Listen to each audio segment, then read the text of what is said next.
Esta presentación corresponde al tema 3, el desarrollo social, dentro de la asignatura de Desarrollo Socioafectivo Infantil. El ser humano es un ser social desde el momento en el que nace. La socialización será el proceso a través del cual el ser humano se convierte en miembro activo y de pleno derecho de la sociedad.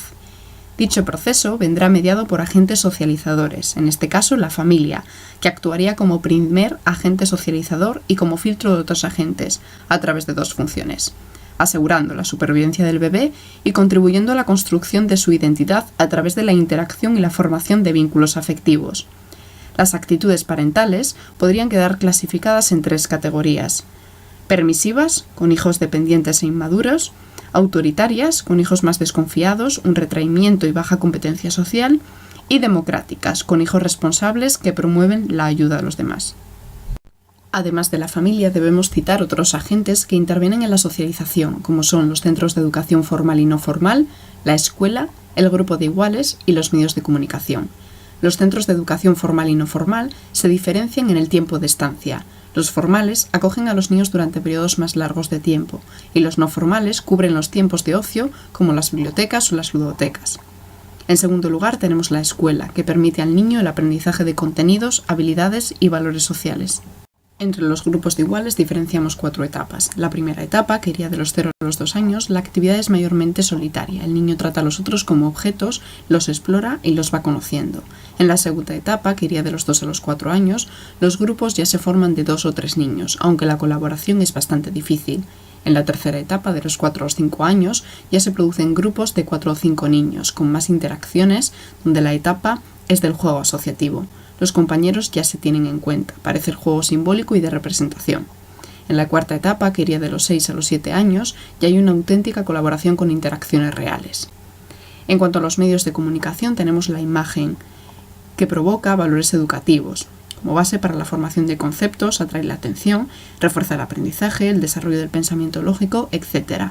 Dentro de los riesgos, puede dificultar el acceso a formas de pensamiento estructurado, puede provocar saturación y pérdida de atención. En cuanto a la televisión, puede ser un elemento de influencia educativa siempre y cuando hay una supervisión por parte del adulto, tanto del programa como de la duración del mismo. El desarrollo social del niño. El primer mes va siguiendo las caras y se interesa por voces humanas. A los 4 meses reconoce la cara humana y sonríe. A los 10 meses le gusta estar rodeado de gente. A los 12 meses le gusta estar en grupo. Se potencia su sentido de personalidad e identidad. Entre el primer año y los 3 años se produce la expansión subjetiva sobre el mundo próximo.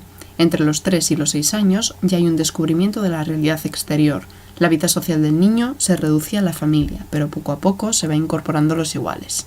Dentro de los planteamientos teóricos relacionados con el desarrollo social, destacamos la teoría cognitiva de Vygotsky, quien diferencia etapas en el desarrollo del lenguaje. Entre el primer y los 3 años, la función del lenguaje es comunicativa. Se manifiesta en situaciones de interrelación social con personas cercanas. Entre los 3 y los 5 y los 7 años, el habla es egocéntrica. El niño acompaña lo que está haciendo con verbalizaciones que le ayudan a pensar y organizar lo que hace. A partir de los 5 y 7 años, primero hay un lenguaje susurrado, que termina en el lenguaje interno, que le va a ayudar a organizar las acciones y ordenar el pensamiento.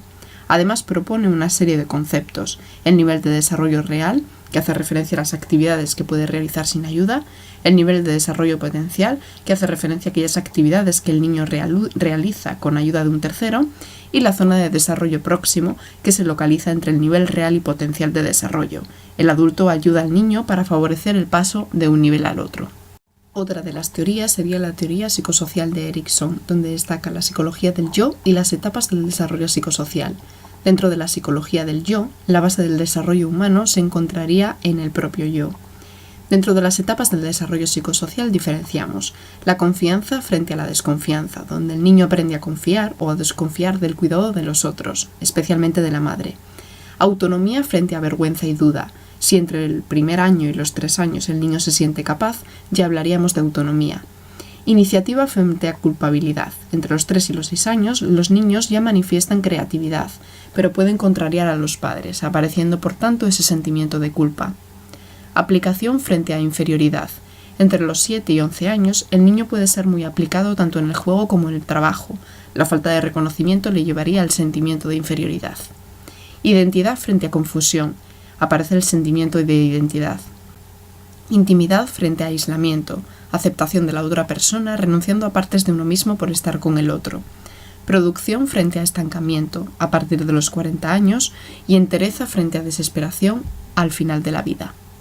Por otro lado, tenemos la teoría ecológica de Bronfenbrenner, quien distingue entre el microsistema, mesosistema, exosistema y macrosistema. El microsistema haría referencia a las relaciones interpersonales directas, a las interacciones cara a cara. El mesosistema sería el entramado de relaciones entre la familia y la escuela. El exosistema, el niño no participa directamente en estos exosistemas, pero sí influyen sobre él. Y el macrosistema, influencia de cultura, ideología y creencias y engloba al resto de sistemas.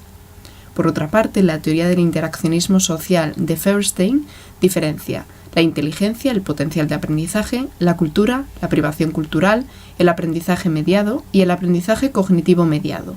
La inteligencia sería el resultado de la interacción entre el sujeto y el entorno. El potencial de aprendizaje sería la posibilidad del sujeto de aprender en su entorno.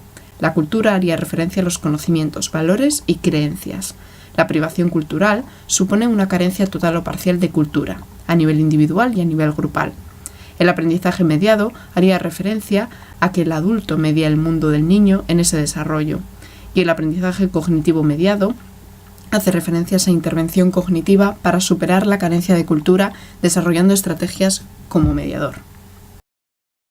Origen y evolución de la conciencia de sí mismo y de los demás. Tras los primeros meses, el bebé ya distingue entre las personas que lo cuidan.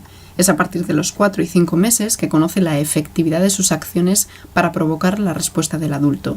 A los 6 y 7 meses, el bebé descubre su cuerpo en el espejo y sonríe ante la sonrisa de sus padres. En torno a los 18 meses, reconoce su propia imagen. A los 24 meses tiene conciencia de sí mismo y es a partir de los 3 años cuando reafirma la autonomía de la conciencia de sí mismo y de su propia personalidad.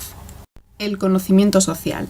El autorreconocimiento aparece en la mayoría de los niños entre los 15 y los 24 meses y es previo a la conciencia de uno mismo. A partir de los 2 años, con la función simbólica y el lenguaje, se promueve el desarrollo de un yo categórico, que permite que los niños se refieran a sí mismos en relación a características como la edad o el sexo. Entre los 2 y los 6 años, y como resultado de la relación e interacción con los otros, el niño irá interiorizando una imagen y un concepto de sí mismo.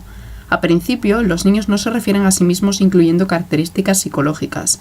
Será a partir de los 8 y 10 años que incluyen características de su propia personalidad, para autodescribirse y también el contexto físico y social en el que se encuentran.